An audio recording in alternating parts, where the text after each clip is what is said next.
স্বামী স্ত্রীর থেকে দীর্ঘদিন দূরে থাকা, একটা কথা হলো থাকলে যদি গুনাহ না হয় সমস্যা নাই, কিন্তু যদি দূরত্বের কারণে গুনাহ হয় তাহলে অবশ্যই এই দূরত্ব এটা ঠিক না। যদি দীর্ঘদিন দূরে থাকার কারণে স্বামী অন্য কোথাও আপনার জড়িয়ে পড়তে পারে, বিবি অন্য কোথাও জড়িয়ে পড়তে পারে সম্পর্কে দীর্ঘদিন দূরত্বের কারণে। তিরমিজি শরীফের বর্ণনা 1172 নম্বর হাদিস।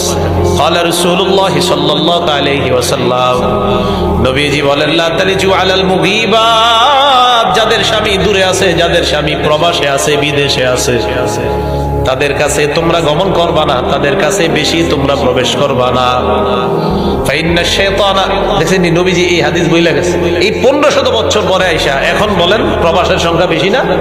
নবী নিষেধ করছেন যে যাদের স্ত্রীদের কাছে পুরুষ যারা আছো তোমরা বেশি যাবা না, কারণ সেখানে শয়তান কাজ করবে।